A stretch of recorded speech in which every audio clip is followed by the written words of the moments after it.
Hello, everyone. Welcome to the second Azure Thursday of 2022. Hi, Roland. I'm here. Hi, Hank. Hey Roland, good evening. How are you today? I'm fine. How are you? It was a long day, but I'm doing well. Time But for you some managed fun. to make it on time because there was some mention of you running a bit late. But you're here. Exactly. Yeah. No, my 60 seconds of fame in another meeting was on time. Very good. Very cool. Well, I'm very excited to host with you. This is the first time we're hosting together, and we have Exactly. a very special program for you, planned for you, with two amazing sessions. Um, and I think we just have to get the first speaker in here, and she, of course, is. Yeah, we know her. We know her already, but we hope Yeah. she's ready. She's ready to join us. Here she is. It is Esther. Ah, Hi, it's Esther. Pester. This time as a presenter, not as a host. So Oh, it feels like it's been ages since I've been on the presenting side of Azure Thursday. So awesome to be here again tonight, guys. Thanks. We're cool. So very what was glad the we're last doing a time? session now. Sorry, Hank. What was the last time you were here? That was I think June last year. I think it was April, longer June? ago. I think it was with Freek, right? Because in June that was the Yeah. hosting, your hosting premiere. Oh yeah, that episode. That one. That one that everyone still talks about. Yes. Oh, we do still talk about it. Yeah, that was exciting. so Yes, perfect. it But is. I know Esther. Roland, you know Esther. Some of the audience might know Esther, but for those who wouldn't know Esther, we have some lightning questions to get to know her a little bit better. Well, And hopefully, fire away. I also come to learn something. So let's start with these questions. And Roland, feel free to think of an awkward question because this is like the chance that we have to get an answer on it. So the first one is an easy one. And Okay. that is what was your first computer? 386. I was a Really? late bloomer, to be honest. No, I did. Well, that was my first computer. So my dad did bring home. I'm not entirely sure. Well, he did bring home a computer from work, so he started my interest in IT because I didn't understand one thing of making that computer work for me. So I decided to just follow a master's in computer science and make that thing work for me. And at Perfect. the end of my master's, I still did not know how to program, but at least it did work a little bit for me. So mission half accomplished. Perfect. So then we kind of also know your age. So 36. Oh, that was your subtle way of asking about my age. Okay. Yes. So next one. It is about programming languages. Okay. I know you program a little bit in your Yes. job. Yes. So what was the program language that you used last? Bicep. Bicep. But And yeah, that's not really a programming language. But I usually call myself a scripter, not a programmer. So it's Bicep and PowerShell. Bicep and PowerShell. But what was your first programming language? Pascal. Ah, yes. Mine too. And that was on a pre-master's course where they invited all the women that were gonna do the computer science masters to have like a week of boot camp. So that's my first introduction to programming. So we had to do. Do I still remember? Oh, I think it was like a measurement for curtains program kind of thing. I'm not entirely sure. It was very educational. And did you ever do it afterwards, Pascal? No, to be honest, No, no. Well, I think I tried because one of my roommates was very heavily invested in Delphi, so I tried to understand that too, but that didn't work out so well for me. So There are some great meetups about Delphi in the Netherlands. yes, For sure. Yeah. yeah. So if I ever get homesick about programming in Delphi, I'll definitely look them up. Oh, perfect. So, final question. We know Okay. you do a lot with Azure. Yes. So I want to know what you're going to scale up and next. What is the next thing you're going to learn in the Azure space? Wow. Like kind of that service that you know is there. Yes. You really need or want to know it, but you're like, oh, I will do that later, kind of type. Oh yeah, there are so many laters and topics on my backlog to be really honest.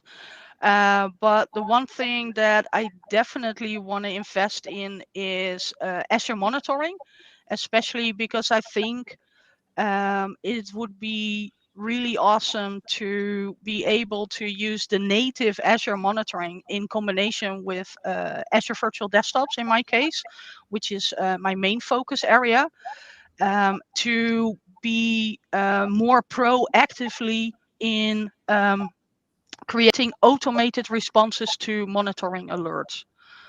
But that's like a pet project that might not happen till later this year. Yeah, it sounds really useful. Is then Azure Monitor, is that then the monitoring system where you can also write custom queries against? Yeah, so it's like a combination of the log analytics and I know for AVD there are now special monitoring configurations, so that already helps. But yeah, that's mostly the the performance metrics monitoring. Perfect. So now we know you a little bit better, Yes. and we gave Roland like a few minutes time now to come up with one question. Oh, but I forgot the moment you said this is our final question. Sorry, Um, I know you want to ask one question. always. Have you ever regretted learning a certain programming skill because then you got constantly bugged by your coworkers because you were the something something guru? Oh, no. Um, no, because well, basically at the beginning it was like ASP.NET scripting, and I never felt like a guru. I always felt like the noob, because my first code review with the web application that we were building, I had this conversation with my colleague, and that started with just one simple question, which was, Esther, have you ever heard about functions? That one keeps me very down to the ground up to today. So that's the first question with every project that I basically ask myself: have you ever heard about functions? And then I force myself um, to make sure that any repeatable tasks is translated into a function first. And the other thing is that I really love to share my knowledge and experience, and I get excited about troubleshooting. So whenever people ask me to help them and to look at their code or to do a review or to do some troubleshooting why things aren't working, I just get excited that we're on like a puzzle adventure. So Very it cool. won't bother me that much. Oh, thank you. Yeah, that's a very good answer. Yeah, thank you. So in the meantime, I fixed our website Oh, because someone didn't update the YouTube code and embedded a video from last month, Oh which was wow. oh, also nice. a great session. But Definitely. so everyone who's watching on YouTube, if you want to go to the website, it works. And welcome to all the new viewers that were waiting for the video to start on the website. So, but I think we took enough time from you. So now you have definitely like 40 minutes to do your presentation because Yes, I I'll will have speed up. questions afterwards. That's good to know. Perfect. So share your screen Okay. and take it away. Yeah, I will. So for those of you who already had a sneak peek at the agenda, you know that tonight I want to talk about transitioning from ops to DevOps. And I basically said how to keep fun in your work, just as a teaser, because of course there's so much more. And I don't mean to in any way imply that work currently is not fun at all. But that's just to get started and get you all excited about my presentation tonight. So for those of you who still do not know me after the lightning questions from Roeland and Henk, my name is Esther Barthel. I've been a technical consultant for over 20 years. Not trying to age myself too much. Mostly focused on end user computing. Started out administrating all the way up to designing, implementing, and like I said, most fun with troubleshooting. And some of you may also know me from different community programs like the CTP, MVP, very recently VMware vExpert, and I'm one of the founding members and founding leaders of the Citrix user group community Women in Tech mentorship program. And we couldn't make that name any longer, but it's definitely a lot of fun to be able to give back to the community and help other women in tech be more visible, be more, have more self-esteem, more power to be a presence in this community and to share all the technical fun that we have on a daily basis. And last but not least, for the last couple of years, I've been shifting more from implementing end-user computing environments to DevOps and automation, focusing on REST API interfaces, JSON, having some PowerShell fun, because that, of course, is the scripting language that you can wake me up in the middle of the night for. Always love adding some PowerShell to the mix. Today, I want to focus on, as I mentioned at the beginning, DevOps, and especially share with you some of the lessons that I learned transitioning from an ops background, being a full force administrator, to a more cloud DevOps focused role. And just to give you a heads up, this is not a presentation that is focusing on all the tools and all the skills that you need to instantly be that cloud DevOps expert, but it's much more to make you aware of that it does take a different mindset and focus a bit more on the processes and the changes that you'll probably see happen in your daily work. So as I mentioned, DevOps. So for me, at first, when I heard about DevOps, and especially if you look at the definition, it basically tells you that it's a combination of development and operations, which for me still doesn't very clearly explain what the focus is. So my first question basically started on, so where do I need to position DevOps if we have this scale from Dev on the one side and Ops on the other side? And to me, it felt definitely that DevOps leans more to the developer side, and I'll explain that a bit later on in this presentation, than definitely being a 50-50 deal. And as I mentioned, I'll definitely explain that some more, because once again, usually when you mention DevOps, people instantly think about all the tools and all the cool methods that are out there and are basically shared under this, well, almost container word called DevOps. So once again, tonight, it's not all about explaining you all the different DevOps tooling methods. I want to first focus on the DevOps processes, because for me personally, that was a real challenge to fully understand. And I'll quickly dive into what I mean when I talk about DevOps processes. So, from my background, starting as an administrator, becoming an engineer and a solutions architect, most projects were usually done with the waterfall method, which means that you just have these clear phases in your project where you just focus on one single aspect of the entire implementation and build.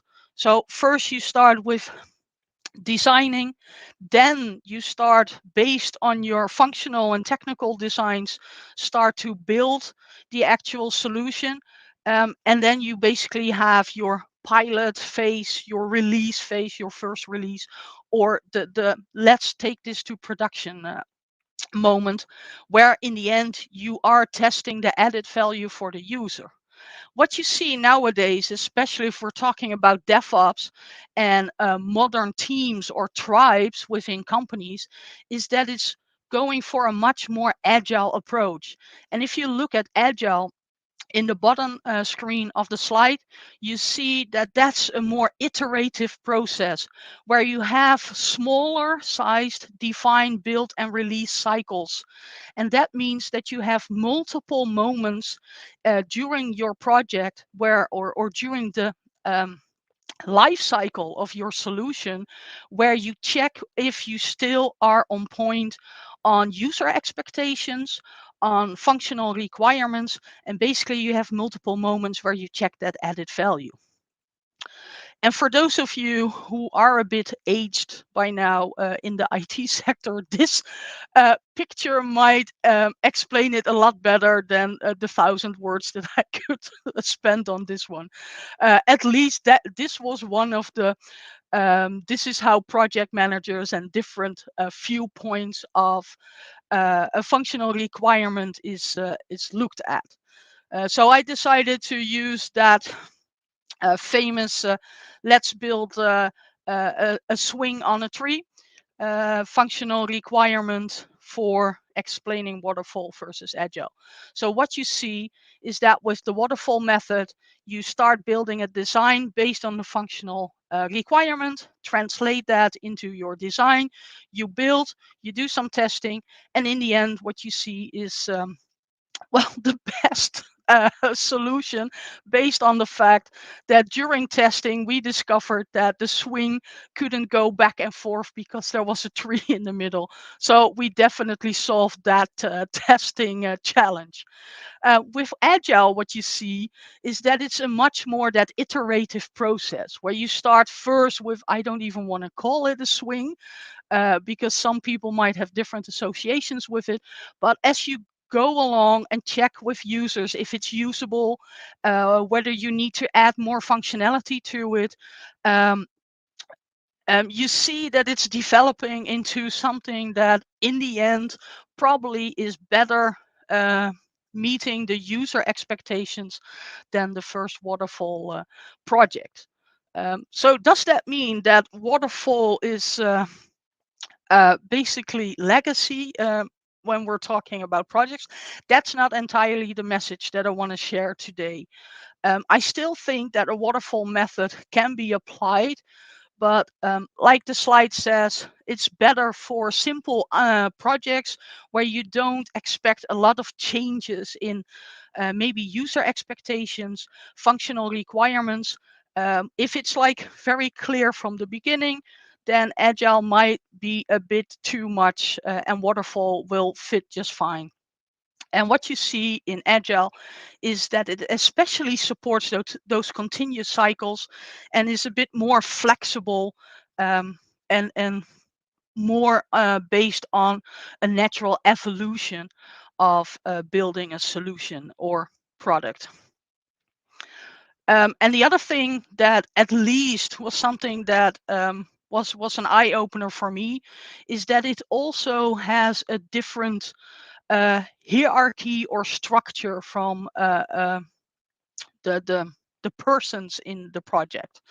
So as you can see, waterfall is very hierarchical, where agile it's much more a team, so to speak.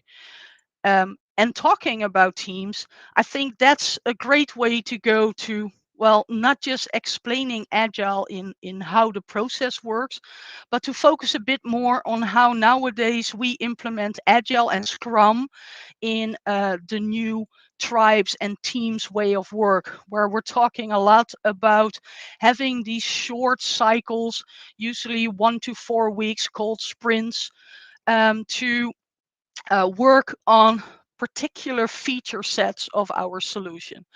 And what you see, especially with Agile Scrum, is that there are 3 very important roles within the project. So you have your Scrum Master, who's much more facilitating, making sure that all the non-technical stuff is handled. So that means we can focus on the real fun stuff. We have our product owner to make sure that any requirements that are there basically on the product backlog is being introduced and planned within our sprint. And ourselves in the development team or the DevOps team, we of course have a great say and a lot of influence on all the items that will be placed on our sprint backlog, because those are the tasks or the work items that we commit and definitely see manageable, creatable within those 4 weeks. Once again, like I said, these are the 3 main roles within a Scrum team. And what I love best is that in this case, the focus of the team is not to make sure that we all are the best scripters in the world, but it's much more of realizing that the magic of the team or the added value in the team is to make sure that it's a cross-discipline team. So you can work together and enhance the solution and the product that you're building by having these different viewpoints on creating a solution or tackling some of the challenges within the project. One other thing, and I know a lot of people do not have best associations with the word daily Scrum, because it can easily transition to like a nice coffee chat in the morning and doesn't feel like it has a lot of added value to the work that needs to be done. But what I personally learned about having a very effective daily Scrum is those 3 questions that's basically all you need to address. So what did I did yesterday? What will I do today? And what is in my way? And I especially want to focus on that question, because at first it kind of felt like, why do I need to answer these 3 questions? What's the added value? But I also learned from personal experience that I am not the best. I'm not very good. Let's phrase it like that. I'm not very good at asking for help, because I just tend to get hyper focused and really like troubleshooting mode, really want to find the fix for any challenges that I see. I want to solve that puzzle. But by having to answer these 3 questions, it does create that moment within a team that people can offer the help that you might need.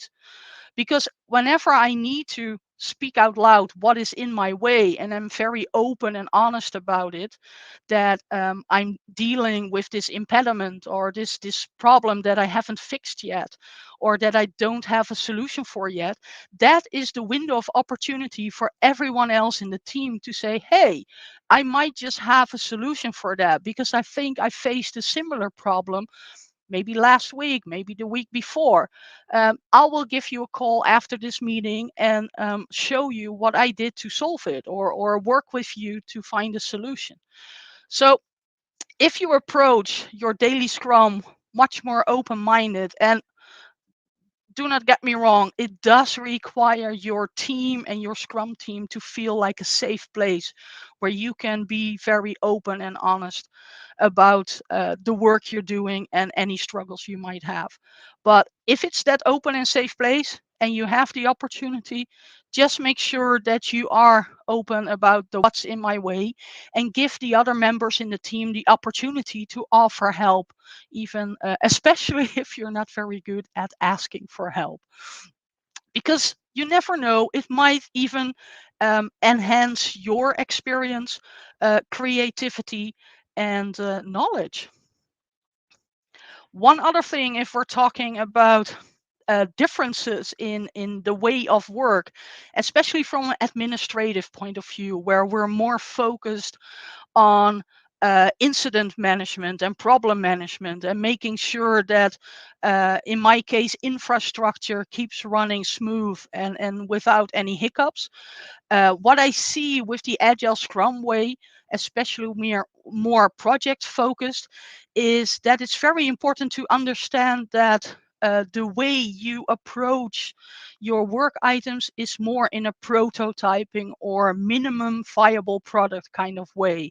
And that means that it's a more open to experiment, to not just think that you need that one solution, but to just check if an idea that you're having that might enhance a functionality in the product or solution, you can test it within this phase. Just build that prototype, change your code, see if that works, have a few tests, and if it doesn't work, well, at least it's a lesson learned. Just go back to a previous state and start over with a different solution, or maybe even a whole different function. So that's why I wanted to make sure that I zoomed in on prototyping and minimum viable product, because the minimum viable product usually is the start point in your sprint, where you say, okay, if we at least include these feature sets and this functionality within our solution or product, then we're good to go. We can already start onboarding users, and with the next sprint and with the next iteration, we'll add more features and make that user experience richer and richer. But that allows you already to have your product life cycle really kick off, instead of having to wait till you have all the features implemented before you even start introducing it to your users. So definitely find some time to understand those two types of approaching the work, and just be creative, have a bit of fun with it. Yes, I mentioned at the beginning, it's more about processes, less about tools. But in this section, I still wanted to make sure that you understand some of the basic concepts of the DevOps tooling that we have, because I think it's very important to understand, especially coming from an administrative or operational background, to understand that the focus in DevOps and Agile Scrum teams is all about collaboration. And we have some rule sets for how we can best collaborate within the team.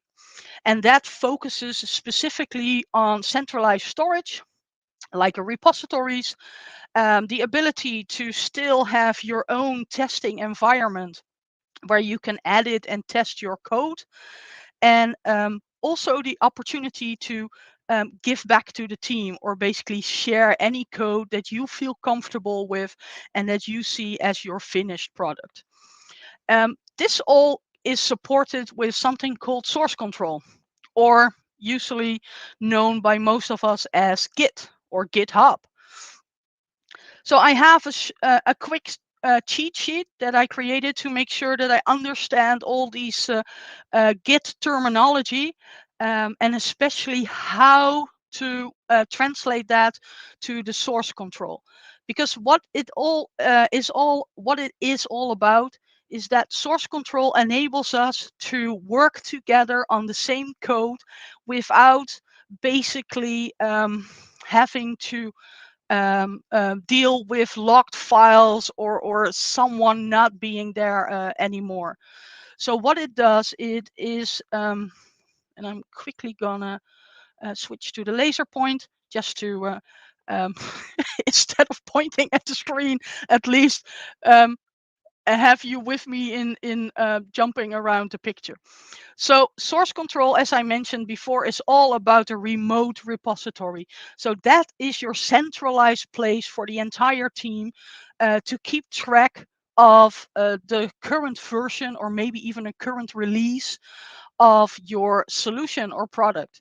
So this is where you store everything, and that can be in a GitHub repository, it can be an Azure Devops repository, but at least it's a central place that you all agreed upon within the team to store the code that you're working on. But as I mentioned before, it's also very important to be able to have a local copy so you don't have to interfere with other people's code. So you can easily clone a copy of that repository to your local system or your working environment. That can even be a virtual desktop if you love to be more modern about it and more. Well, no, I'm just not going to go there. That's a whole different topic, talking about virtual desktops. So this working copy allows me to make changes to the code and to keep track of those changes, basically version control. I can commit that code, those changes, to my local repository, my local copy. And the commit, I usually explain that, but that's maybe me and my virtual desktop background. I usually explain it as like a snapshot of your code. So the commit allows me to have that moment in time, that particular version of my coding, and it allows me to, in case some future tests or coding changes are not working, allows me to exactly go back to that state of my code. To make sure that I also am able to share that code with the others in my team, there needs to be a mechanism that allows me to basically push the code back to the remote repository. And now we're talking about the situation where I'm making sure that any changes that I made to my local repository, my local code, is being pushed back to that remote repository. And that means that everyone else in the team can now also use that same code. And of course, there, as multiple people can work on the code in this remote repository, there also needs to be a mechanism that allows me to be able to copy those changes from others in the remote repository back to my local system. And that's with as I explained in the beginning, we can do a clone, but that's like an entire copy, and that creates a whole new folder. So now I have like multiple versions on my machine again, but I can also easily do a pull where I basically send the information from the central repository, any changes, back to my local system. So both of them are in sync. And with that word, I definitely have the last command, because sync is like making sure that changes on both sides are synchronized between the two environments, both the remote and the local repository. So hopefully this gives you a bit of better understanding of what the intent and the idea behind source control is.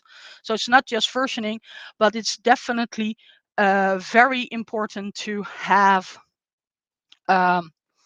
all this in place to collaborate as a team. Moving on to the next section, and this is going to be a lot of fun too. And it might feel like I'm adding a lot of processes and a lot of actions that don't feel natural.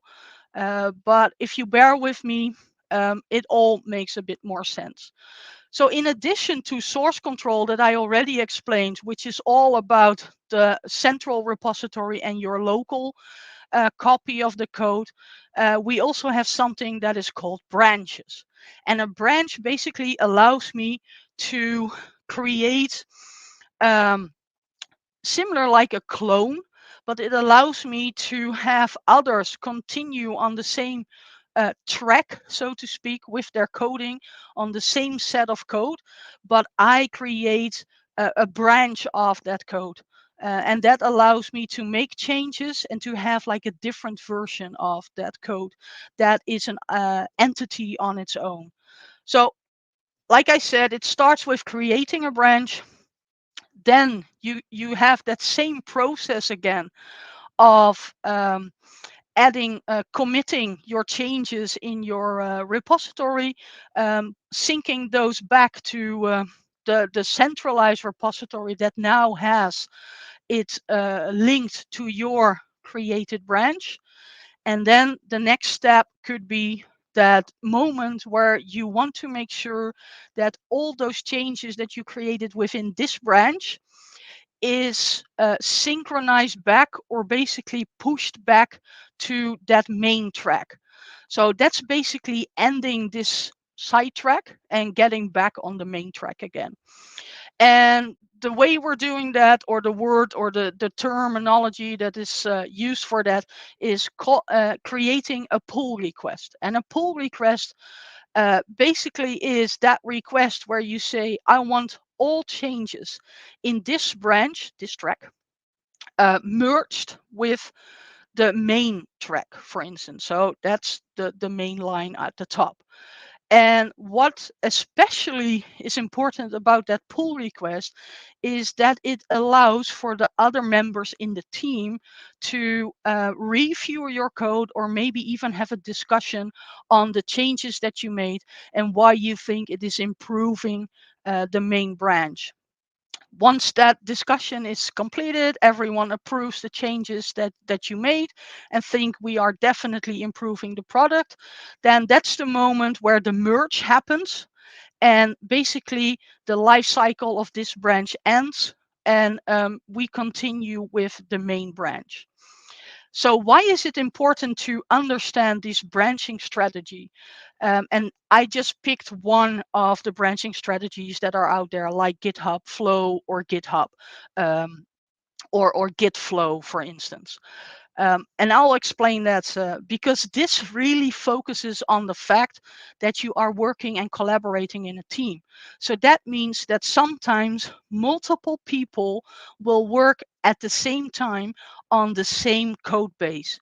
And to make sure that any testing that you are doing of your particular changes will not interfere with any changes or any code that anyone else is using and maybe changing at the same time, it is advised to use these different branches to create those multiple branches so you can focus on your particular changes without having that interfering with the main process.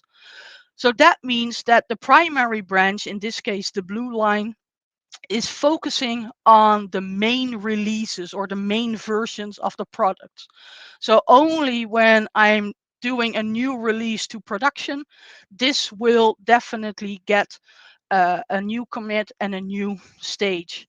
And whenever I need, for instance, to apply a hotfix, I'll make sure to create a new branch, make the changes that the hotfix requires to the code, have the ability to test those changed codes, and then bring it back into the main branch as a new release that can be pushed to production. Same with development.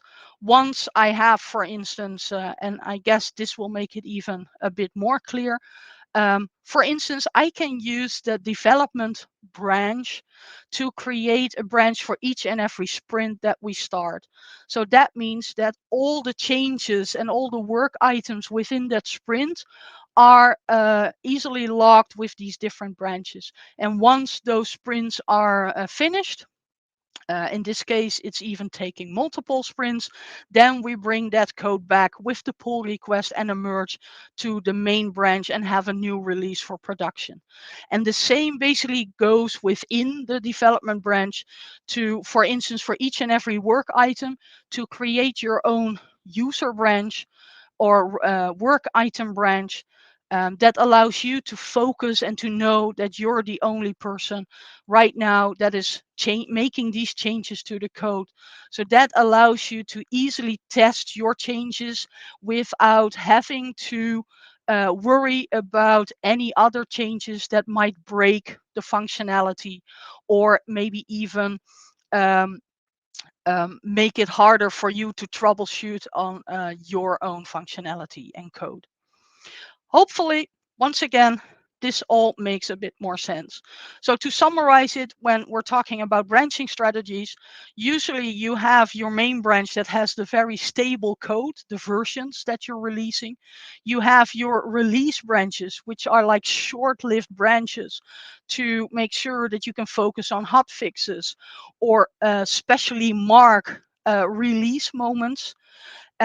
And once those branches or the branch is finished or the work is finished, you use your pull request to bring it back, in this case, to the main branch. And of course, there's the development branch that keeps continuing. And as you can see, it even ensures that the hotfix is, in this case, not just added to the main branch, but also incorporated in your development to make sure that with the next sprint, you also have that hotfix included in your code. Another thing to focus on, and I do realize that it's almost time for me to finish off the presentation, because I definitely am still curious what other questions there might be. Automation is key. And my translation, particularly about automation, is pipelines. And the way I see or translated pipelines, if we're talking about DevOps, is that it's all about workflows. And of course, a workflow can be started by different events or triggers or a schedule, but the main focus is a workflow, which consists of one or more jobs, and each job describes a group or one or multiple steps in it. And a step is nothing more than just a particular action that you perform. And the cool part about pipelines is that each job can run on its own separate runner or agent, whatever the terminology is used by the most popular tools out there. Just to give you a practical example of a workflow, this is just me creating. I like to make the workflows very visual, because then it also allows people that are not experts in scripting or programming to still add to the conversation, because this way it's just very visual which steps I'm taking, which actions. And what I did is I configured this workflow in 4 separate steps, which allows me to assign different runners and different phases to the workflow. As you can see, different runners and even a final action. The other challenge that I had with workflows, without just deep diving into it right away, is what I love about splitting it up in different sections or phases with separate runners, is that you can easily use artifacts to exchange information between those different phases. So that should definitely keep you open-minded on being very phased about your workflows, and not just have this one massive workflow that you need to maintain. The other thing that so once again, like I said, different phases, put them in different stages in this case, translated that. And if I zoom in on each and every workflow, I can easily translate or identify the different steps, detailed steps within the workflow to, in this case, a PowerShell script that will perform those steps. And the artifact, the document that will be created and that can be passed on to the next one. Just stepping a bit faster through this, because I think Barbara will also zoom in on the workflow and the pipelines in her session. So I don't want to steal away from her time as well. So this is just me showing you how important it basically is to put some comments in your scripts and coding, because this allows me to easily identify that this section of code is linked to this particular step that checks if a disk has any free unallocated space. And that makes it easier for those members in your project that might not be very experienced in the scripting language to still follow which steps you are performing and whether or not there might be something wrong in the workflow design that you created and everything is based on. One last thing I wanted to focus on before I end the presentation is everything as code. So what you hear nowadays, especially from the operational side focus on DevOps, is that we want to make sure that we are able to deploy our infrastructure as code, virtual desktop images as code, maybe even the workspace configuration as code. And what you're seeing is that it's very easy to or start with focusing too much on the tools itself. I did mention them in the beginning. So an example of infrastructure as code is, for instance, HashiCorp Terraform. And the reason why I'm mentioning it is because the focus of as code is that you're using some form of configuration file as your base. Basically, it's like template-based declarative coding that basically states this is the end result that I want. Please Terraform, make it happen. And the cool thing about Terraform is that it, of course, can deploy your infrastructure in on-premises hypervisors like VMware vCenter, but also public clouds like Azure. So that's why it's smart to mention it in this presentation. Of course, being very enthusiastic about Bicep, I did want to put a slide in there, but I'll quickly skip over this one because, of course, Barbara is going to talk about Bicep as well. So let's not focus too much on that one. Just a few more minutes, and then we're going to learn everything we need to know about Bicep. And the cool part about once you start building these workflows and start with infrastructure as code, it becomes easier to add multiple workflows to it, or to even create one pipeline that starts and then builds on to a next pipeline and have these little phases in there. So in this example, for instance, it's all about combining image as code, creating that virtual desktop image, and then using the infrastructure as code to make sure that all the compute is ready to go and that virtual image is linked to the compute that you configured in Azure. Once again, the code is your focus point, and all the other tools are supportive of deploying that code into your cloud infrastructure. And I guess by now you understand where I want to go. So if you get more enthusiastic, more experience with the everything as code idea, then it becomes easier to build these massive creative pipelines that enable you to instantly deploy your infrastructure, deploy maybe even your application layer on top of that, and have some automated testing in place as well before you are able to release it from your development and testing stages to production.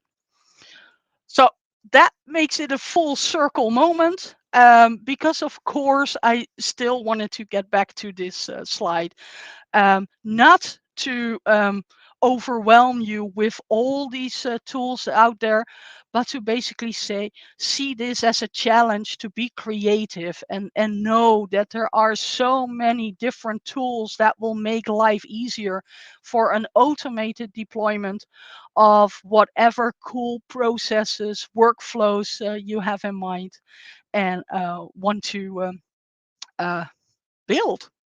So hopefully this gives you a great starting point to feel a bit more confident about changing from an operational focus to a more DevOps focused role, and have lots of fun coding, maybe not even coding, but supporting the testing, supporting the user interactions within the cross-discipline team. So thank you very much for having me, and back to the studio. Hopefully there's still a bit time to address some questions. I think we have a lot of time for questions and feedback as well. Awesome. Thank you, Esther. It was such a nice session. It is. It is so. You mentioned so much in correlation to each other, and those are all things I always forget to mention. I come from a software development point of view, and Yeah. most of this we've done this for years, and we all forget why we're doing it and how it all fits together. And you showed it, beautifully. So thank you. Yeah, well, that's one of the experience that I have with customers that I've been visiting these days or having projects at these days, is that especially from an operational background, it does require us to have really a change of mindset. And sometimes all these development focused tools can be very overwhelming to fully understand. And I did see, and I experienced it myself as well, that it can the struggle to understand the tools and how to use it. I especially struggled with GitHub for a long time. Still, I think understanding pull requests is something that just was like my light bulb moment like 2 or 3 months ago, where I finally realized, especially with the whole branching, oh, I can make this work for me instead of having this strong struggle to understand it and to see the added value. So yeah, I'm very happy to share that light bulb moment with the community. Yeah, that's great. Well, there are some questions also regarding branching strategy, because I think Henk has mentioned this one. Yes. Mark asks, do you have any advice for choosing a branching strategy? Yes. So the biggest advice is to keep it as simple as possible, because as I already tried to explain it in like 2 minutes, you notice that it's so much terminology, and it's talking about different branches, and it's very hard to keep track of that. Those bullets are basically your commits that create like a branch, and then the end of a branch and merging it back to basically a different branch. That becomes very quickly confusing.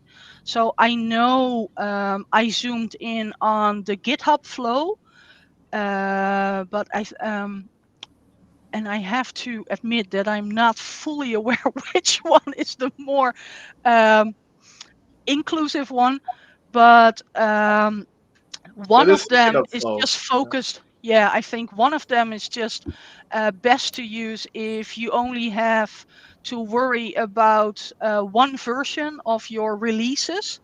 But if you need to support multiple releases, then I think Git flow is the better one, because that allows you also to have that release branch that allows you to keep track of different releases and be able to do like backwards supportability and stuff like that.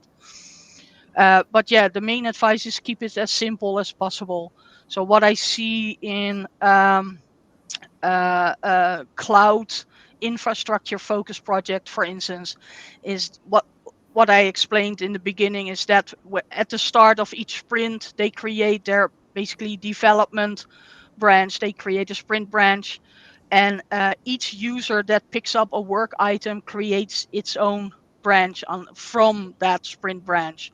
And then at the end, they have like a pull request meeting where everyone has the opportunity to discuss and to present the pull requests. And then at the end of the sprint, all the code is merged. And then one final test to see if everything works. And then you can go through all the different stages, testing, acceptance, and then bring it to production. And that's a very good tip. I like it, the pull request meeting, because that is an Yep. excellent opportunity for knowledge sharing. That's very cool. Yes, because, well, I know from personal experience, we're not always very good at documenting. And that allows for everyone in the team to learn from each other's solution, but also to ask a couple of questions. And then you can still decide to deny or approve a pull request. But at least that gives a more open discussion, definitely. Very cool. There were more questions. A simple one. Can we download the presentation from Sunday? I'll definitely make sure to upload the presentation to one of my GitHub repos and make sure that I share the link. I'll use Twitter and do a reply or a retweet of this session. Cool. We'll look out Yes. for it. A long one from Paco. Ah, Do you follow any naming convention for branch names? nice. So the only naming conventions that we did in that cloud project that I mentioned is that we have the subfolder or the sub. So we have all sprint branches just start with sprint and then the number of the sprint that we're working on.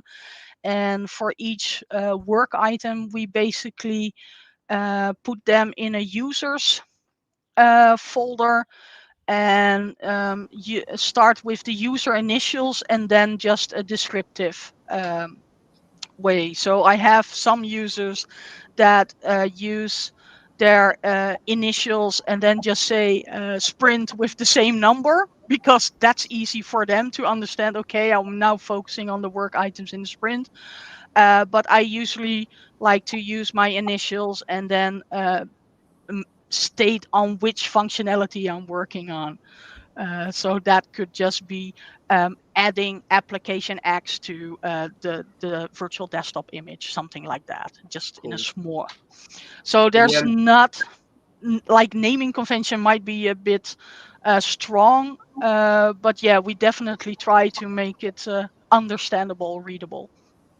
Cool. In the end, it usually is do what works for you and what gives you the most flexibility in your process.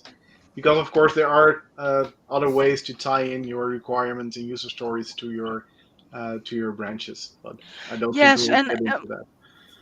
yeah, especially if you, for instance, you're using Azure DevOps, what you see is that it's easy with the pull request to link them to your working items. So that also allows you to keep track of what the progress and the status of your working items is within a sprint. Cool. Do we have time for one last question, Hank? The best question. It's our question. Oh, Exactly. What is the where one should we thing we need to start? start doing tomorrow? Oh, wow. Well, I know where I need to start. I need to start uploading the presentation, and then I can easily refer you to the presentation.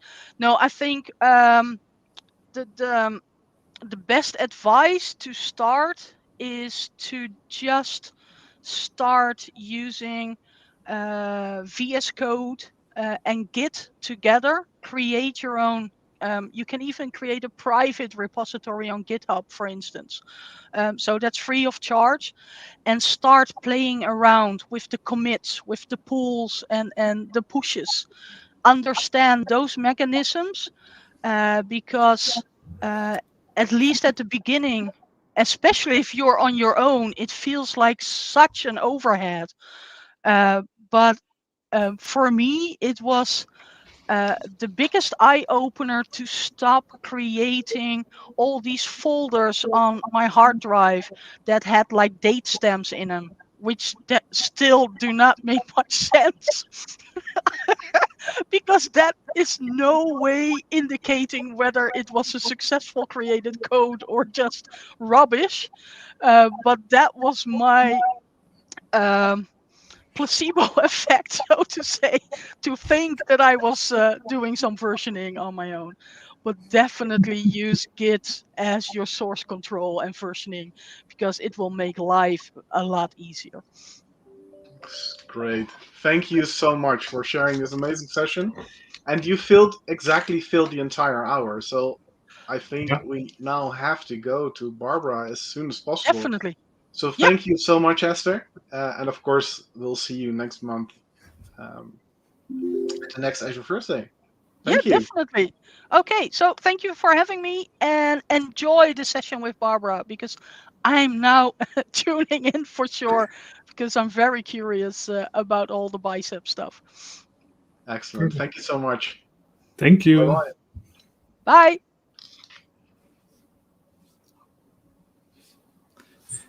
Hello. Hello. Well, now I miss Esther. Yeah. Hi, Esther. We can make get her back. Hi. Hi, Esther.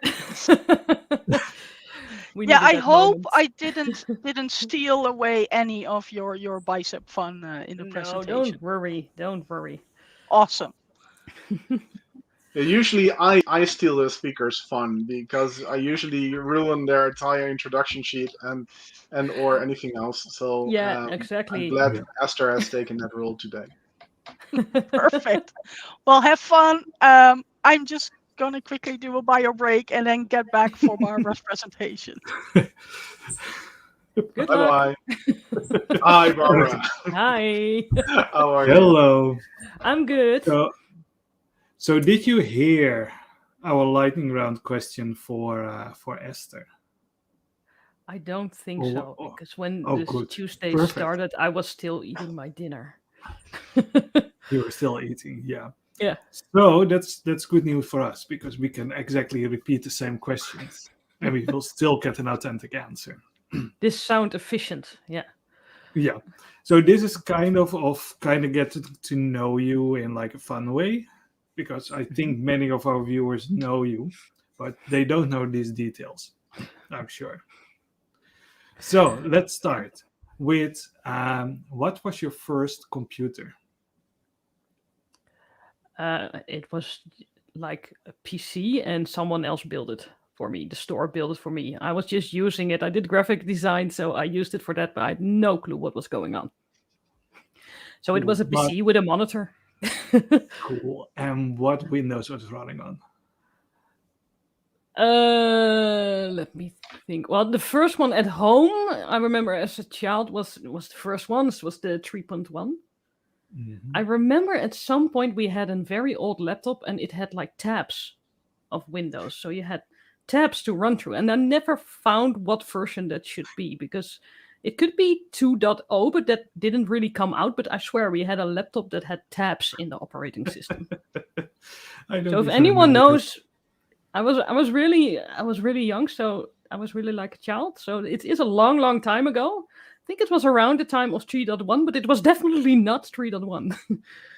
Oh yeah. So the best question is now on in the chat. What was the color of the PC?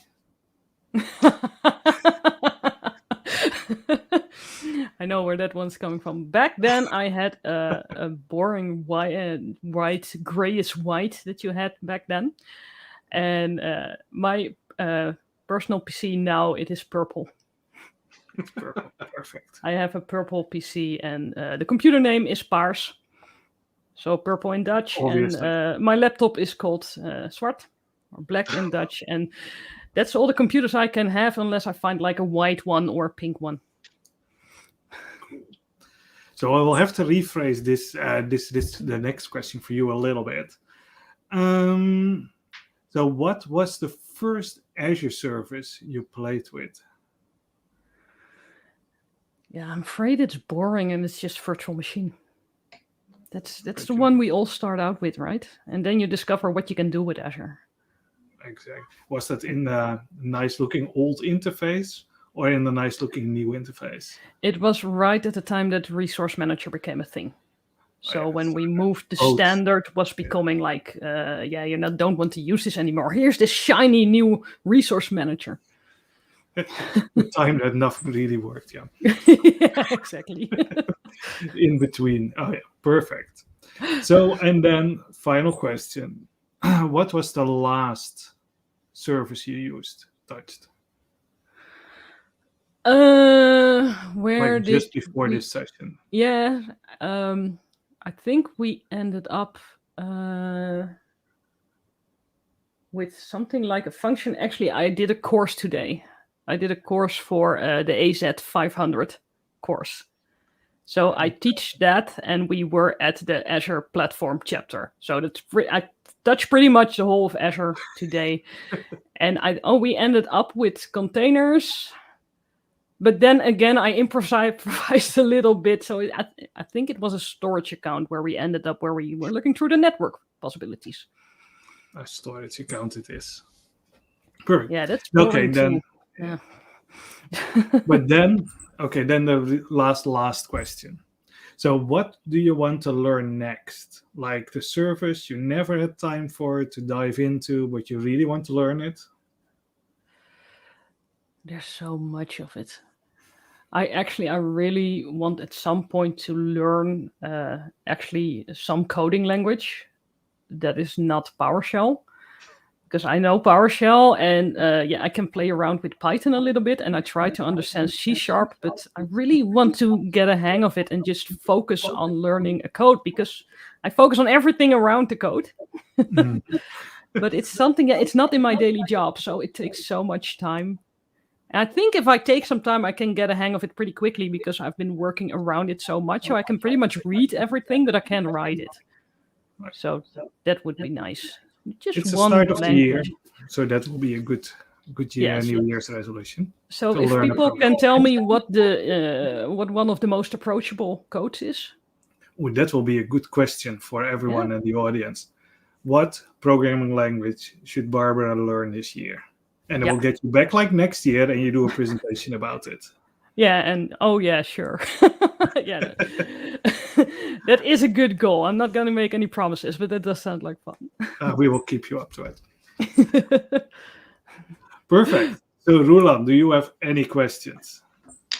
Well, I didn't really like my question for Esther, because it was a really negative one. But one last question from my side, and that is, we have all been working from home for the last 2 years, and it was a struggle, but there were also very positive sides to the entire working from home. What was the most positive thing that happened to you or was brought to you by the whole COVID situation? Well, one thing that I really like, and it's not really on working, it's more on community, is that user groups became a lot more accessible. And it's not my favorite, the virtual thing. I do like to be in person with people, but especially with user groups, it's small sessions. It's approachable for people to go to, but a lot of people that are not able to go because they have a life of their own, or they have children, or something else that needs to be taken care of. They can put their children to bed and follow a session virtually, which they wouldn't be able to do in person. And you can get speakers from all over, and speakers that are not able to travel, you are able to give them a stage. So I really like that aspect. And I hope with the user groups that we will come to some sort of hybrid situation where we do keep recording this stuff, because I think we are reaching people that we couldn't reach before. I really like that one. For sure. Very good point. Thank you. And I think it's now time to not steal any more of your time, because we've managed to almost steal 8 minutes. Oh no! And give you the entire floor. So the floor is yours. So if you could start sharing your screen. Let me reorganize some stuff. Share screen. So when you share your screen, I can do a plug for a conference Roland and I are organizing, which is called Azure Lowlands. Of course, we're organizing it with a lot of community members. But if you go to azurelowlands.com, you can get the early bird tickets. They're selling out fast, and there are opportunities to sponsor. But there is also an opportunity for your user group to be there on our community square, where we will have banners, where everyone can present their communities. And in addition to the answer of Barbara, it will also be accessible via a virtual platform. So you can also get your tickets for that. And it will take place on the 30th of June. And of course, there's still a call for sessions, call for speakers there as well, right? Still, I think, 12 more days. So be fast. And if you're watching this YouTube in 13 days, then you're out of luck. But we hope to get a lot of good sessions. And we now managed to steal even 10 minutes of your time, Barbara. So sorry for that. I must say I am still looking into changing my holiday plans so I can make the Azure Lowlands. So you need to get there, but I'm really trying. We were planning to go a mini holiday itself. It's going to be so awesome. So I really want to be there. So everyone go buy tickets, go fill in that CFP. Yeah. So I'm now going to take us out of the stream and add your screen to the stream, and then the floor is yours. So good luck. All right. Well, let's go. Let's talk Bicep, infrastructure as code, and how you can use it all within the enterprise. I will do a small disclaimer before I start. I don't have stocks with Microsoft. I don't get paid for this stuff. I am just really excited about what Bicep can do. I think it's such an awesome tool. So I'm really not trying to sell you anything or anything like that. I just really like this stuff. And I hope in the end I will get you to understand why I like it so much. So about me, we had a quick introduction, and I actually get to say all the stuff that I wanted to say for my introduction. My name is Barbara Forbes. I am an Azure MVP as well as a GitHub star, and I work as the Azure technical lead for OGD in the Netherlands. I have a blog about Azure and automation, and I write a lot of posts about this kind of stuff, but also PowerShell Azure Functions, and you can find it on forbes.nl. And if you want to follow me on Twitter, you can find me at BA4BES, and that is also my GitHub handle. And come on, yes, what we're gonna do today. First, we're gonna look at the concept of infrastructure as code. So what is infrastructure as code? And yeah, it's something we need, but why? Why does it make you happy? And how do you approach this in a large environment? After that, we will dive into Bicep, look at some of the more advanced concepts and why it's such a great tool. And in the end, I hope to find time to look at how you can integrate Bicep into pipelines, so CI/CD pipelines, both Azure DevOps and GitHub Actions. But that's later. First, we're going to consider the concept of infrastructure as code overall and in the enterprise. So let's start with a resource group with some resources. It doesn't really matter what resources they are. This is just for an example. So let's say that you have a requirement where you need a web app and an application gateway to put it out into the internet, and an Azure function for the backend, and maybe a virtual network with a private endpoint so that you can approach it internally. You can click through this in the portal. You can create this in the portal. And actually, if you're not familiar with an environment, I recommend you do, because the portal can really help visualize you with what's going on. So that works. You have a resource group. You've clicked it together, and then the team that uses it says, yeah, we also want the same resource group, but then for the dev environment, and then for the test environment, and all these other environments because of reasons. And now you have 4 environments, and you're clicking through this 4 times. Now, this doesn't seem that efficient, and you're doing it manually, so there's a big chance you're doing this going to make a small error somewhere, because we do that. We have happy little accidents. They're mostly not so happy in a production environment. So at this point, you can create a template file. I called this one Bicep, but it can be anything. This can be an ARM template. This can be Terraform. Can be anything. So you create a file where you describe the environment in code. You use parameters for that, so you can have different names for your dev environment, your test environment, and your production environment. Probably different sizing of all the resources, but pretty much the same overall. So now when they say, yeah, we need a dev environment or we need another environment just because, then you can just run command and have that running. The other good thing that if there's something is breaking in the environment or if you don't want to do a large update, you can just deploy it again. Saves a lot of time. So now let's see, we have a bigger environment. So we have that resource right here, that resource group with all these resources. And then another team comes along and says, we want to build our own web app. And we need exactly the same resources. Okay, simple enough. We have that template already. We can just use it again. So instead of clicking through 8 environments, because we needed the dev, the test, and the acceptance, instead of that, we now have one template that we can deploy with a command. Very nice. But then this one happens. Another group comes by, and this is another team. They say, yeah, we want a web app as well, but we don't need a function to run it. We don't need that. We don't have that backend. It's a static website or something like that. This is fine. This is enough for us. So what do we do now? Do we create a separate template? Let me just check. So let's see how we can go with these templates. Do we now create separate templates for all 3 of those environments? Not very efficient. And we already discussed those 2. They are exactly the same, only the parameters are different.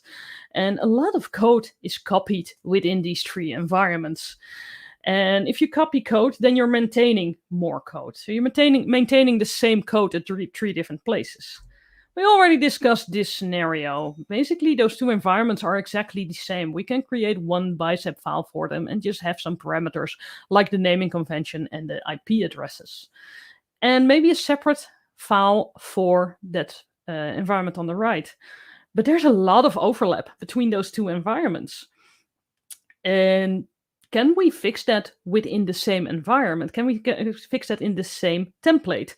So we can take that template, add more parameters, and maybe add a condition for that function.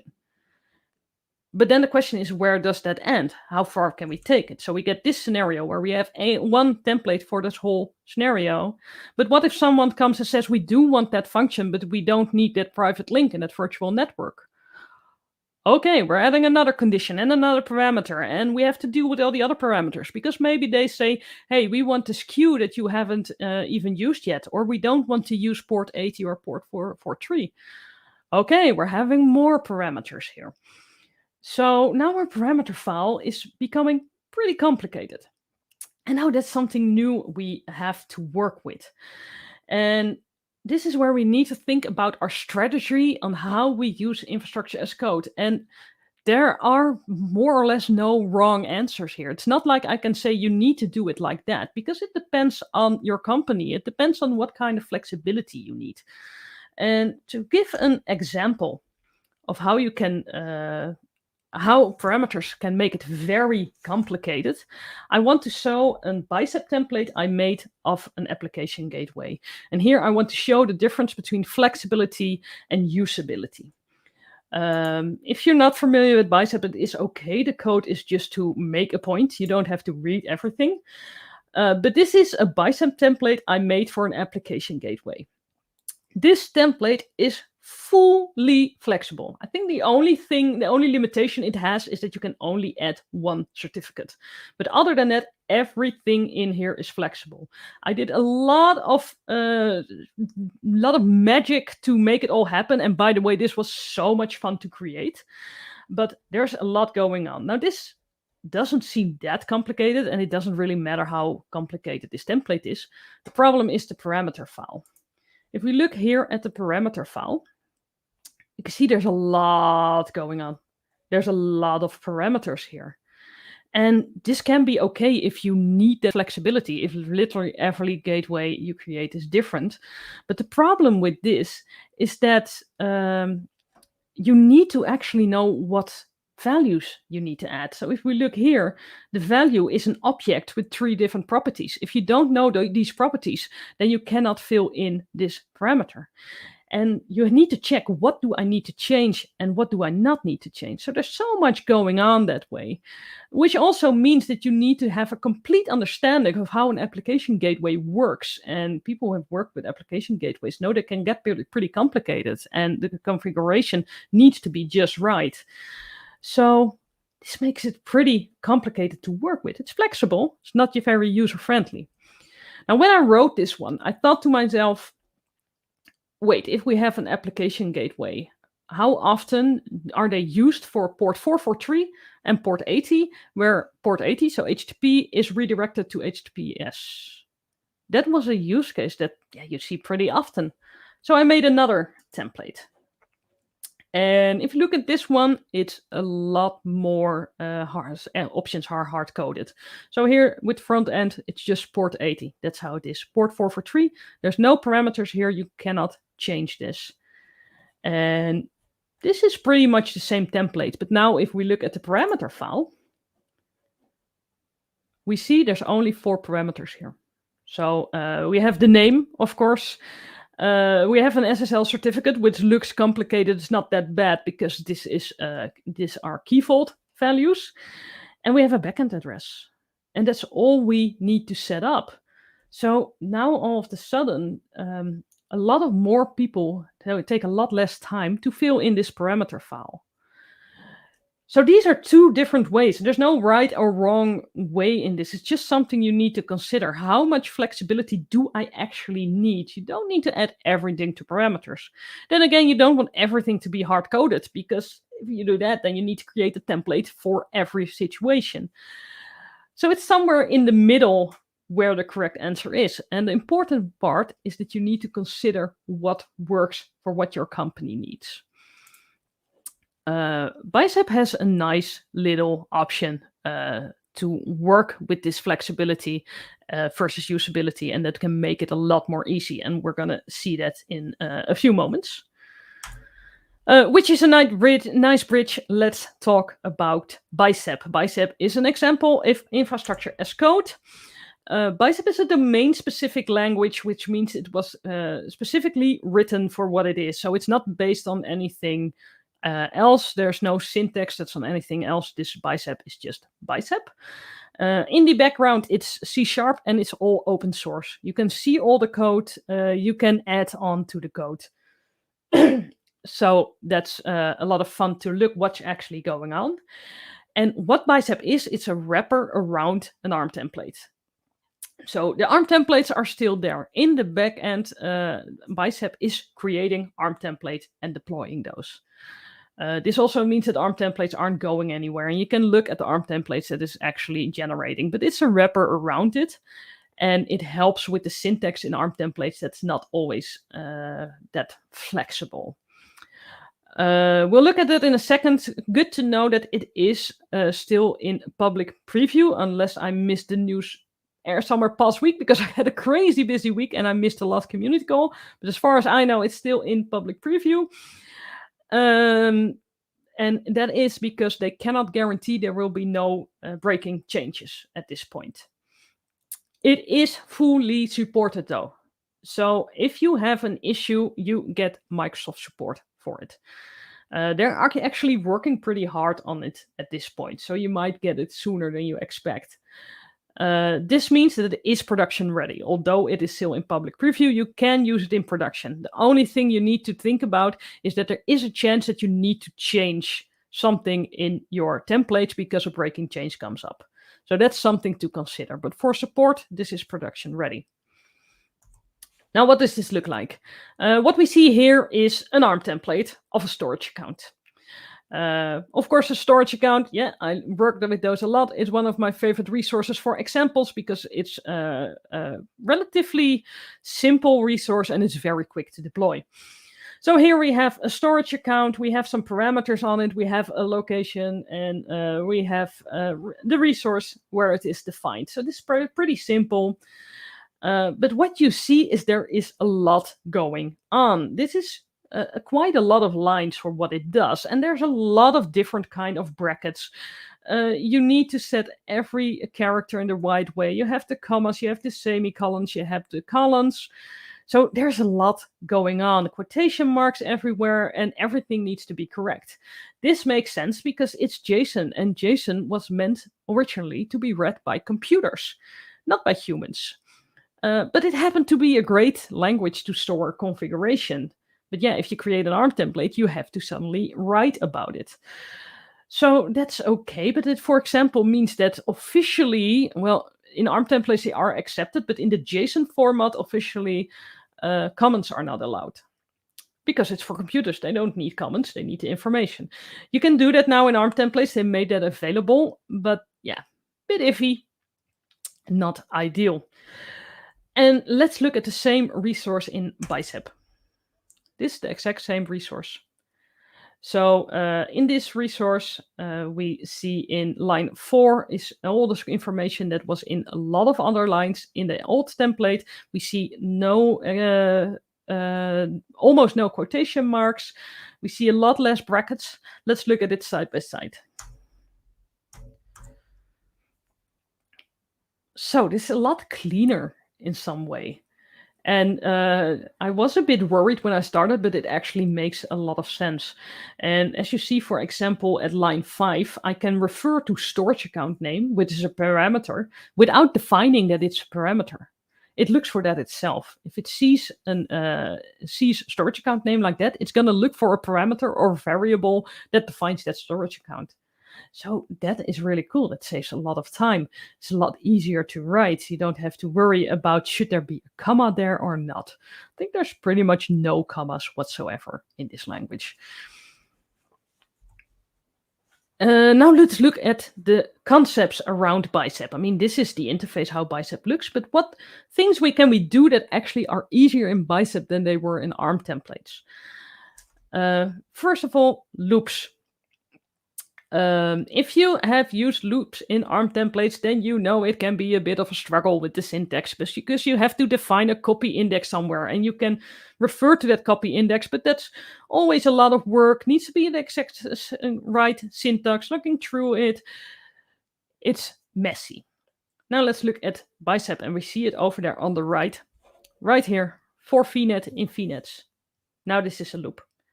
I have created an array called VNet with a VNet name in it and a VNet address prefix.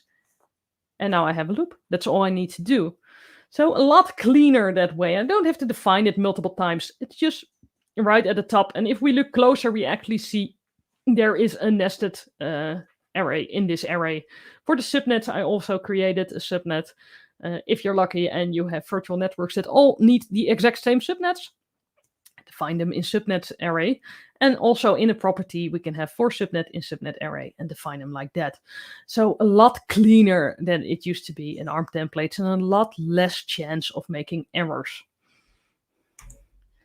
Conditions, another one. It could be trickier than you would think it would be in ARM templates. It's possible. But always like it's different way to do it for a resource and a different way to do it for a property. Always looking through it, what do I need to add? How do I do it? With Bicep, you just use if and then a Boolean. And you can create that Boolean right there. So you can use, for example, if a certain parameter isn't empty, or you can use a Boolean that you just push through there at a parameter like we did here. So if that comes back to false, the storage account will not be deployed.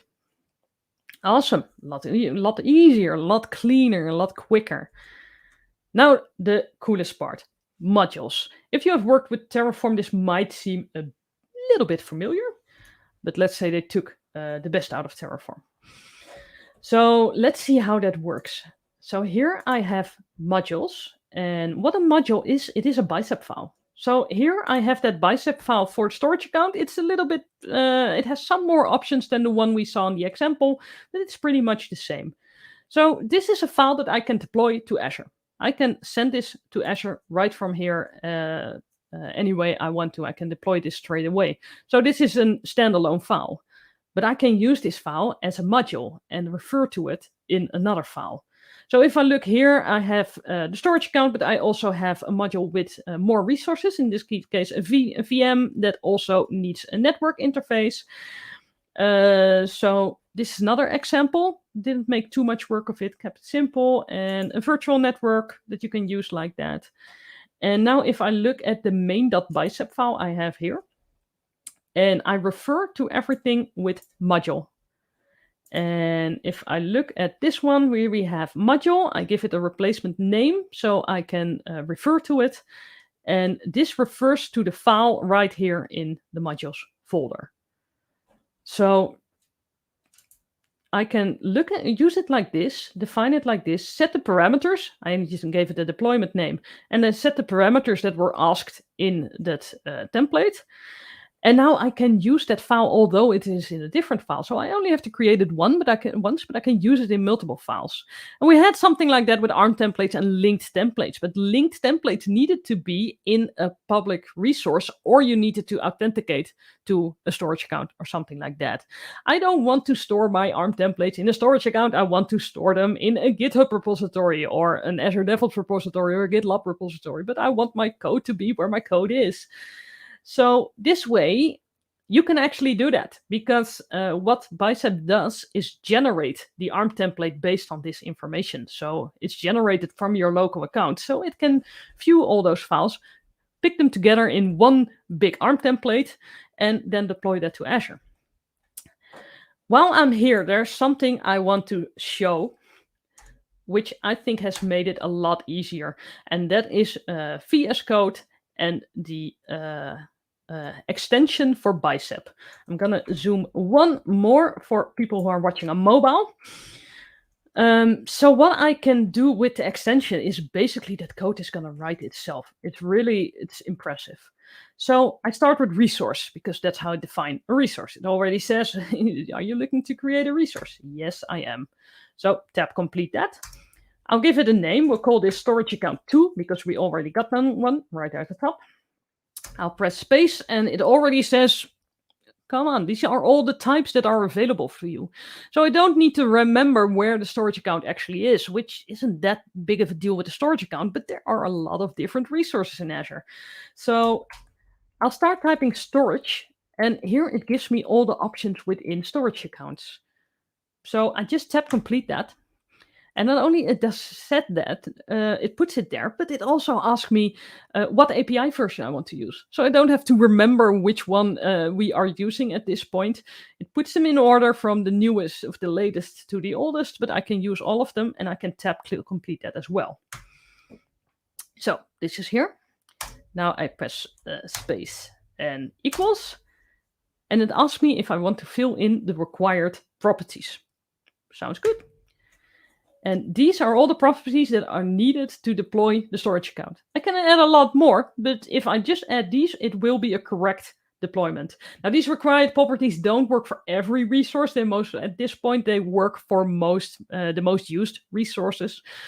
But yeah, like this is pretty handy. So I have to come up with a name, which is a good name. And a location, which didn't I put that? No, I didn't put that as standard. See, it says, do you want to write about the resource group? Yes, I do. At a point at the location. See how much I get to autocomplete. And actually, if I go here, the SKUs are default values. So I'll use standard LRS, because that's the cheapest. And even with the kind, I press space, and it says, these are the options you have to use. So I can pretty much tap complete my way through the whole resource. I do have an idea what I'm doing, but if I don't have an idea what I'm doing, it's fine. I can get used to the syntax like that. So this really helps, and it makes it really quick to create new resources. And it can actually help if you're a bit confused. How should I say it? What should I add? Take it one step further. Every resource in Azure has that property option, and that is an object. And if I press space now, I get all the options within that property. So I get every option that is available for a storage account. And if I, for example, say, yeah, I want to define that it supports HTTPS traffic only, press tab, press space, and says, do you want to use false or true? Are there at the top, and an if else. But let's keep it at true. Right there. So it can get pretty far like that. It knows what options you have, and that can really help with writing. It makes writing a lot of fun, creating resources. If this is still too much work for you, there are also snippets. So if I want to create a storage account, here I get some options. It all starts with res and then storage, and I press tab. I have storage account now.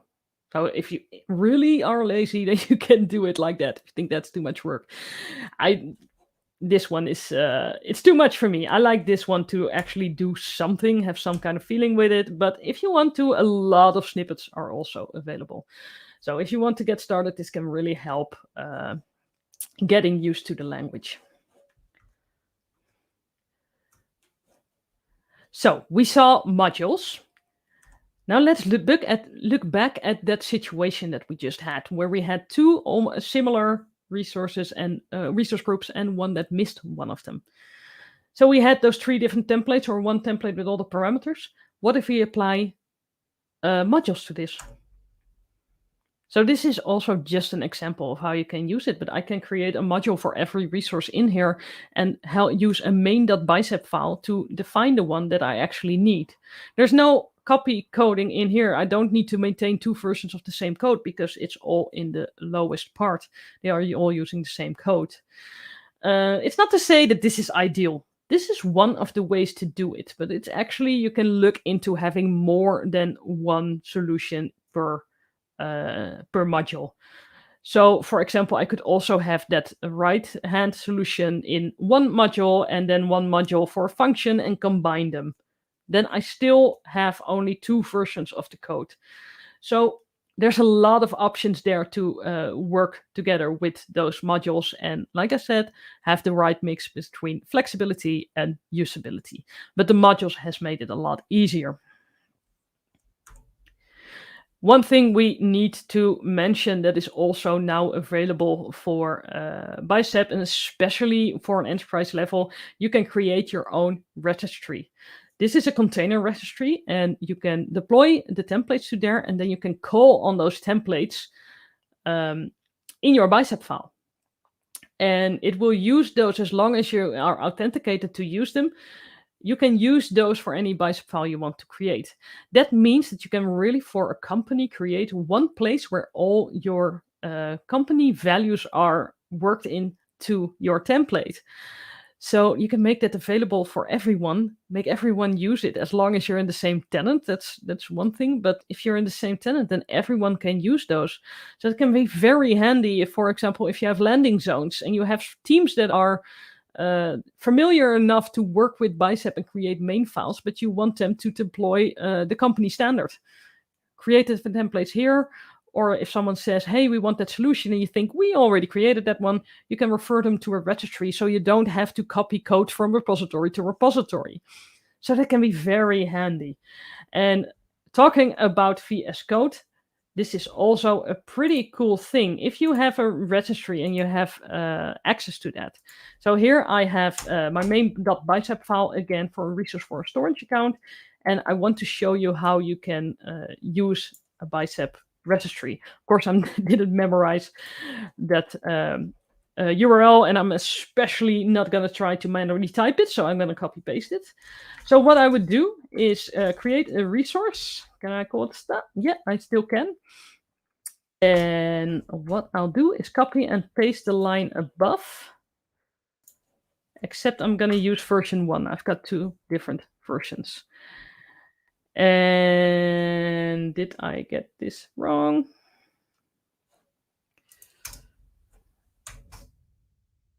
I got something wrong here. I think I did it like that. Oh, no, I got it. This is not a resource. It's a module. It's late, people. It's always a module. It says a module in that file. So you use it as a module, and I still call it sta. And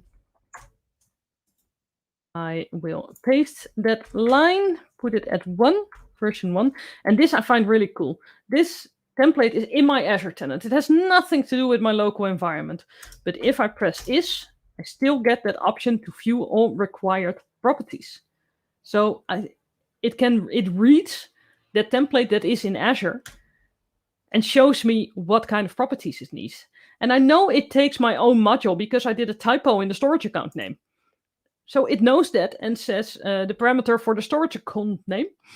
And I can use that one. So this means that if someone is using my templates from a registry and they have permission to view it and to pull the registries from there, the modules from there, then they can get the hints on how they need to work with it right from within their own environment. So another little trick that just makes this all a little bit more approachable. So now let's take this one step further and see how we can integrate this in pipelines. As was talked about before, you want to have some kind of CI/CD pipeline where it's ideal that if you create a template, you have it in a repository and that is automatically deployed to Azure. You can automate the deployment, make sure the environment is the same for everyone, and you can also do some testing. First, let's see how we can deploy it, and we'll get to the testing later.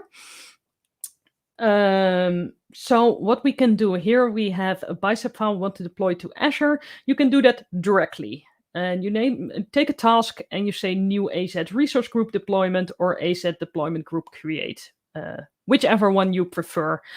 And you can just define it like you had done your ARM templates. And it will do the ARM template transition in the back. So you won't know it, but that way you can just deploy it directly. You can also do this locally. It also works in a pipeline. But there's another way, and that is to create a JSON file in between. So you would use bicep build main.bicep or whatever it is called, or you would use az bicep build main.bicep. There should be an F in between there, I see now. But what this means is that in your pipeline, that JSON file is created. And maybe you can save it as an artifact. And a good thing about that is that you have a record of what was deployed at that part. So that can be helpful if at some point someone is looking at Azure and said, how did this get here? Well, you can see it in the pipelines. And you can perform testing on those pipelines, on those JSON files. There's a lot of testing already available, like the ARM TTK, the what if functionally actually works with Bicep, but some stuff that is available for JSON. Maybe you have your own test already written and already ready, which you want to work with. So you create a JSON file and do all the testing on that, and then deploy it to Azure if it works. So that might be a nice option as well. Just to warn you, the JSON file, the ARM template file, it looks pretty ugly. It's not something you should ever write yourself. There is no flexibility in it whatsoever because it's only meant to do that one deployment. So that's just a warning. It does completely work and it is completely valid, but it's not how you would write your own ARM template. So you might, the first time you see one, you might think, what is this? That's meant to happen. So yeah, it's just in the background and you can use it to see what's going on and maybe do troubleshooting if you're familiar with ARM templates and something's not working. So what does this look like in Azure DevOps? Here I have an example. I'm not going to do any live deployments because it's pretty boring. But what we see on the left is that I have chosen to build that Bicep ARM template in the step right over here. I published that to the pipeline, and here I could do some testing, could be right in between. And here in the deployment, I download that artifact again and I deploy it. So what do these steps actually look like? The build step, in this case, I use the Azure CLI, especially at the start of Bicep. The Azure CLI was already updated to use Bicep and PowerShell wasn't. So you needed to download by himself, which is an extra step. I think that is fixed now. But you can use Azure CLI or PowerShell. And here, this is pretty much it. Oh, don't click it. So az bicep build file and then main.bicep. This places that JSON file as main.json in the main folder of your agent. So it works like this. I use the Azure CLI because it needs the Azure part, so it also does need to connect with the subscription because otherwise it doesn't use the Azure CLI, but it does not make any connection that it uses at this point. So now we have built it, and let's look back at this step, which is the deploy a bicep template step. And in this case, I use PowerShell, which you shouldn't do in the same pipeline. Use PowerShell and AZ CLI through each other, and at least that can make it a bit complicated. But yeah, this is a good example. So I use PowerShell, and in this case, I created the parameters and I did new AZ resource group deployment. Last time I tried to do this with Azure Devops, the default ARM template by step was not able to use it. This might have changed by now, but last time I looked at it, this didn't work. So yeah, then you do it like this. Works pretty much the same. So that is one option. One thing that is good to see here is that build of that bicep artifact took only 8 seconds. So you don't have to stop doing it because of the sake of time, it's pretty quick. Now in GitHub Actions, want to do the same thing. Good thing is with GitHub Actions, well, it's pretty much the same concept as it is in Azure DevOps. So we start with a build and a test phase, and then we have a deploy phase, just like we had in those templates we just saw. So with the GitHub action, here is strictly the action that does the bicep build. And the fun thing is that there is an action available for that. So as you see, it uses an Azure action. So it's created by Azure, and it's a bicep build action. Which also at the time that I looked at it last was one of the only bicep options. There are a lot of people writing their own actions, but this is nice. If you look through the code, this actually pretty much just does the same as we just saw. So it pretty much does bicep build and then whatever input you give it and whatever output you give it. But yeah, there is a step available, might as well use it. So the bicep build output uses main.bicep and it creates Azure deploy.bicep. And after that, we need to log in to Azure. We didn't need to do that for that bicep step. And we want to deploy it to bicep.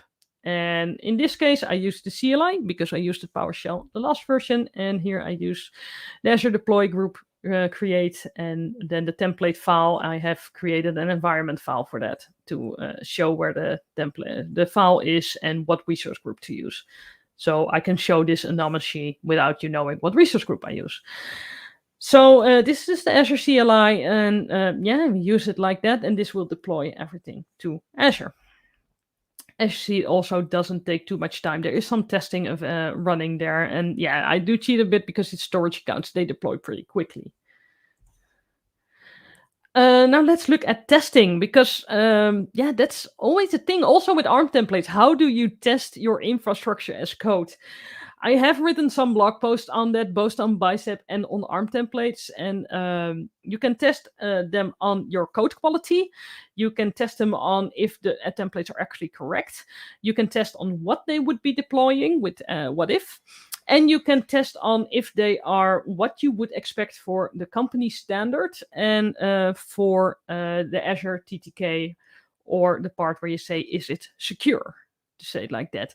Does this follow best practices? One thing you can do, and I want to show this in Visual Studio Code because it will work here as well. Let me just take this away real quickly. So here we have a testing file. And what I have here is bicepconfig.json. You can create a configuration around Bicep in your repository.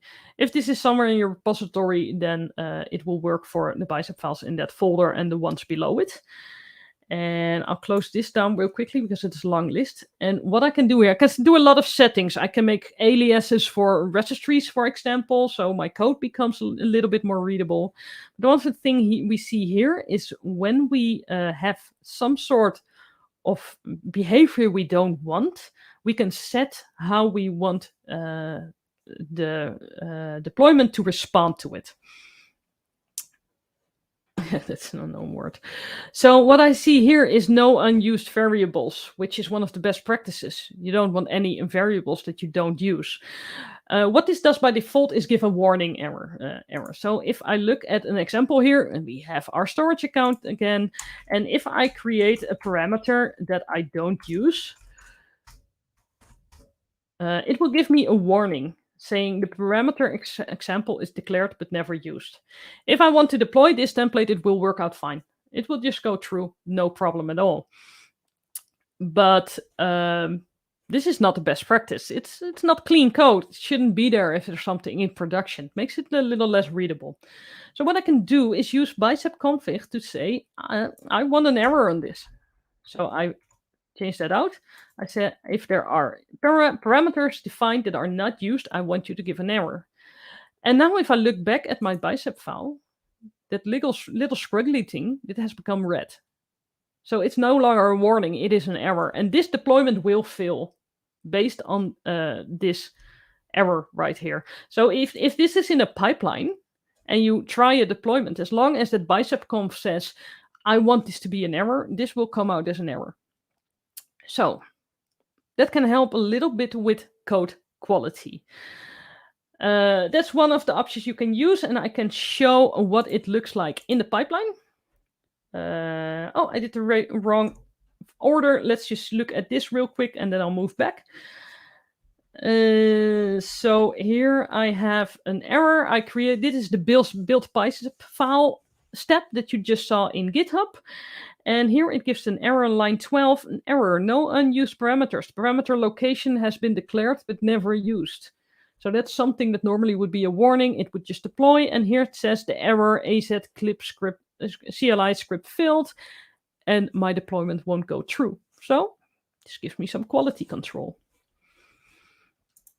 So that's one of the things you can use. The other things, we just talked about it a little bit. You have custom Pester that you can create. So Pester is a framework based on PowerShell, where you can test your code and what you can do with ARM templates. For example, ARM templates has a JSON output, and you can do something with that JSON.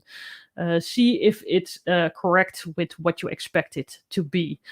I have created an example where I check if certain tags have been used. If I have tags that are mandatory within my environment, of course, I can check them with Azure policies. But if I check them in the pipeline, then I know it won't be deployed at all right here. And you will see why at the right time. So that's something you can do, and you can check pretty much anything that's in an ARM template by using the JSON output. Now the bicep.config file, we just saw how that works. We have arm what if, and arm what if gives an output of what would be deployed when you run this. So you can use that in two different ways. You can try automating it by, for example, saying I don't want anything to be deleted. So if you run something in complete mode, then you can say if something is deleted, stop the deployment. The other option you have is to put some manual approval in there. So it will give an output of this is what I would be deploying. And then someone manually can click, yes, I confirm this is what I expected to be deploying. Especially to production, it's not that bad to have a manual deployment in there. And even better if you request that the manual approval is done by someone else than that created a template. So you have that 4i principle there. And the last one, I already mentioned it, the ARM TTK, which really looks for the best practices within an ARM template. You can see that on GitHub Actions. There are some default actions for that. And in Azure Devops, there's some documentation on how you can implement it and use it and read it.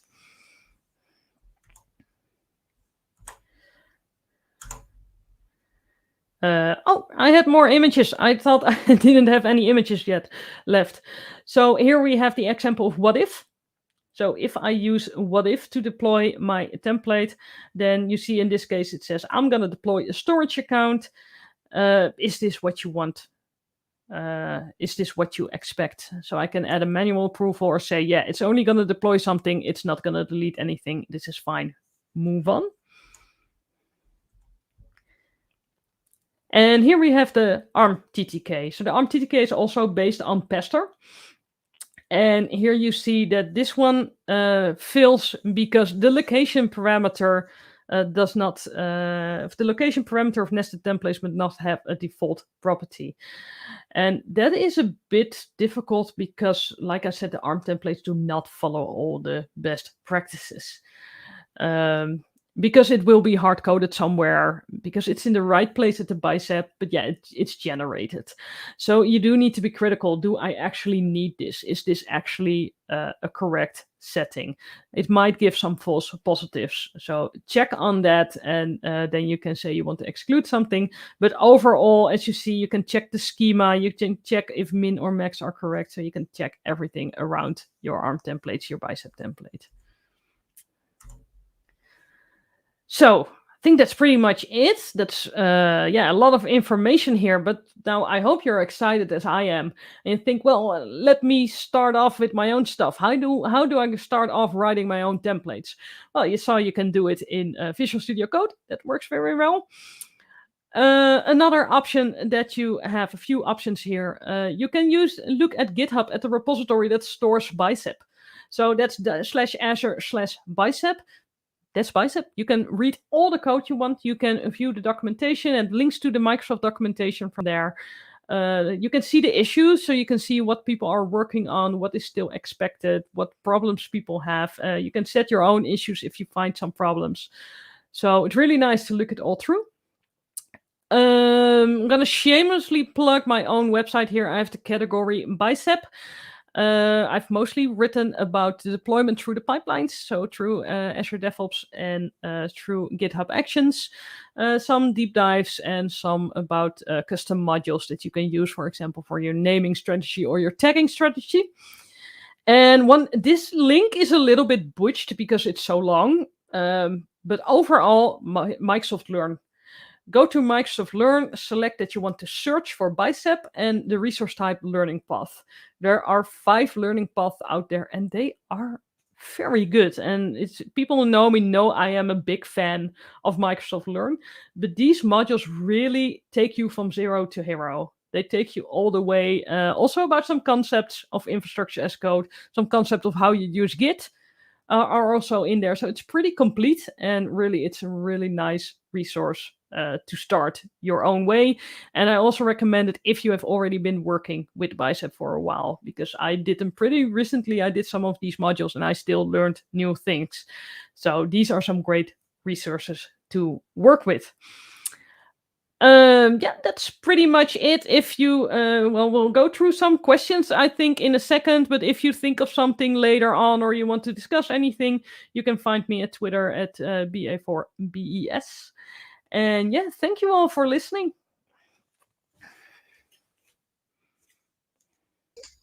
Thank you for such a wonderful session on Bicep. I really loved it. I already love Bicep, but I learned something every time about Bicep, something new. The enterprise registry was new for me, and that opens up so many possibilities. That is so cool. Yeah. I really loved it. My timer is up.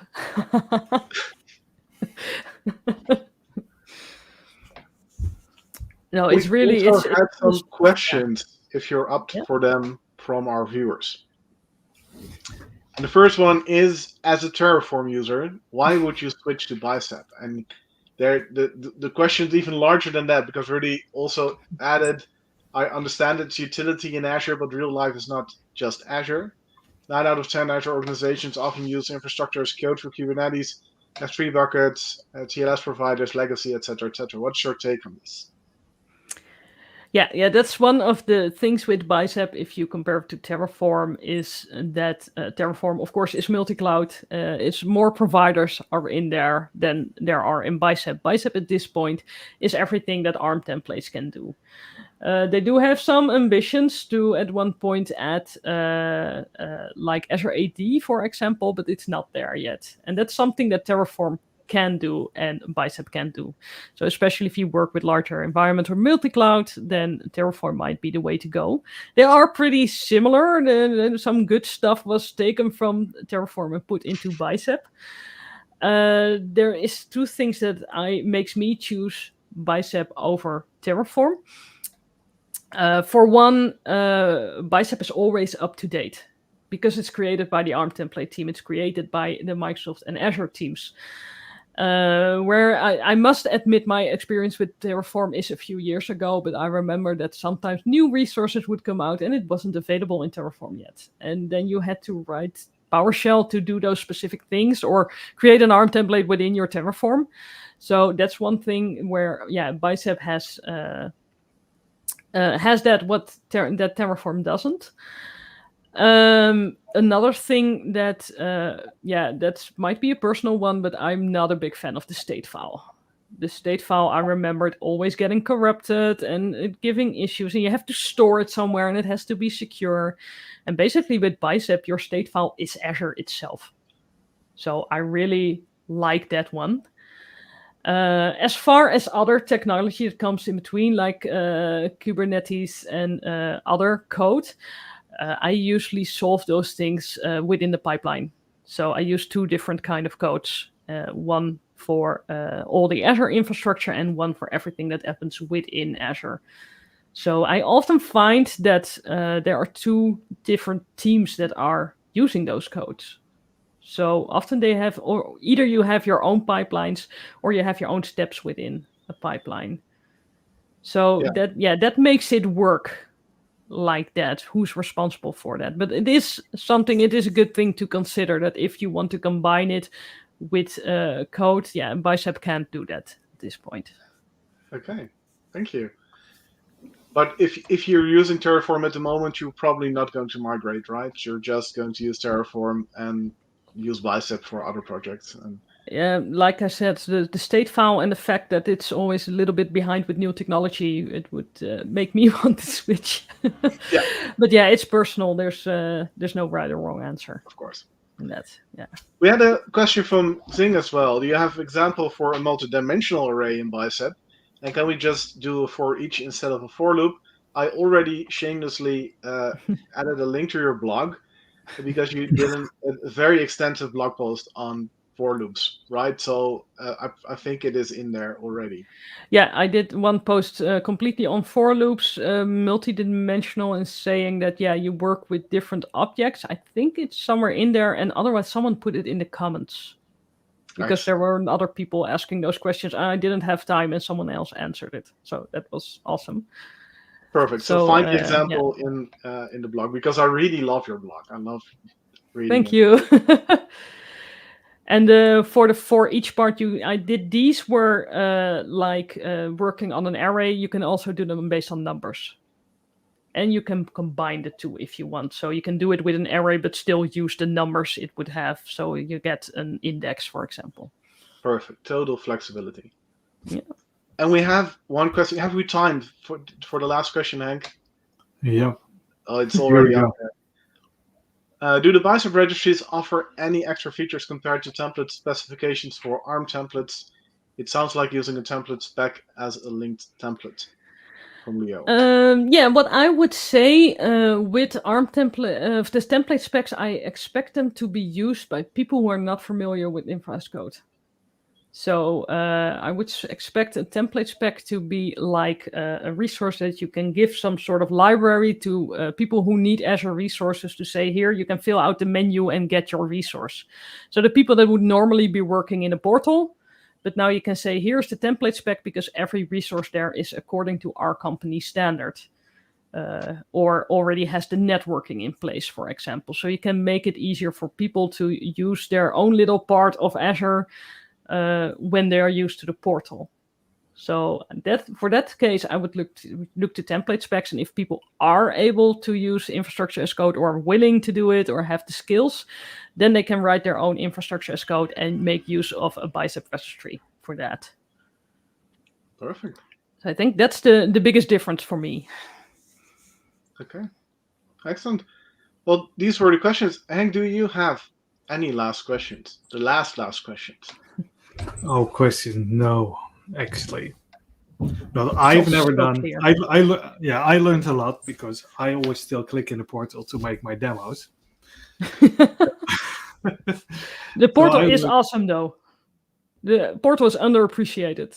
I mean, the fact that we were talking with the course today, the fact that there are 200 resources and almost all the menus are consistent. I mean, how do you do that? Exactly. Yeah, and it's I really performance nowadays. It actually works because in the past, when even the old portal or the newer old portal, it was so slow. But that's not the case anymore. It's just it took a little bit of time also with the consistency. I know there's the Azure alerts just got added to the consistent menu after we have it for like a few years. But yeah, and I really like it how it visualizes stuff. You just get an image on what's actually going on. Code can be very abstract, and in the portal you can just visualize, oh, this is what's happening. Yeah, it works great on your mobile. If your app service crashes, you can just go on your mobile, click reset, and it kind of works. That is true, actually. I tested that once with an iPad, where I wanted to run PowerShell on an iPad, so I did it through the Azure Cloud Shell. Mm-hmm. And then I found that an iPad doesn't have tab complete. And then I bought a crappy little Bluetooth keyboard so I could write code, and then I made a picture, and I never did it again. That was a fun blog post. Very cool. Perfect. It feels kind of unfitting to end with the portal with the infrastructure as a code session. Yeah, how did I do that? Yeah, that's usually our fault. So sorry about that. But thank you for an amazing session. Thank you for Visual Studio Code, Bicep extension. And the portal. Yes. Oh. So thank you for being here during your busy day. That was. Thank you. Thank you so much. And we hope to see you live soon. Yeah. Oh, nice. Me too. Yeah, would be awesome. During your holiday. Yeah, that is. I'm going to make it work. The holiday hasn't booked yet. Perfect. And I'm telling my husband that it's very reasonable to go on a different time on a holiday because of an event. Yeah. Yes, but because now you promised, right? So. Yeah. Yeah, I don't have any choice. It's out of my hands. Thank you again so much, and we hope to see you soon. Yes, thank you. Bye. And thank you all for being with us while we bounce Barbara in and out of the stream. Sorry about that. So thank you, and we hope to see you again for our next event, which will be the 3rd of March. With another 2 amazing sessions and speakers. Do we already know who is speaking? No, we will be finalizing that in the coming days, and we will make sure not to wait till the very last moment. So are the spots still open, or we already secretly know? Always secretly know, but if maybe the people themselves don't really know yet, so we'll have it a surprise for now. But if you want to speak yourself and have a session you would like to present yourself at one of our events, or take the stage at Azure Lowlands, please check the website for AzureFirstDays.com or AzureLowlands.com. Well said. Well said. Thank you. Did we forget anything, Henk? Probably. Of course, we always do, but I think we have the most important thing. So if you want to be a speaker, contact us through Twitter or on our website, through email, or any media you want, because Azure Thursday is open for everyone. Also, you don't have to be a seasoned speaker. It can be your first time presenting virtual. We're all very nice. I will definitely help you out. If you want help preparing your session or preparing for your session, reach out to us and we can certainly help you in every way we can. Exactly. So with that said, and mention Azure Lowlands once more, I think we can call it an evening. Okay. Well, thank you, Esther. Again, thank you, Barbara, for being with us, for presenting those amazing sessions. And we hope to see you next month, the 3rd of March. Perfect. Bye-bye. Bye-bye.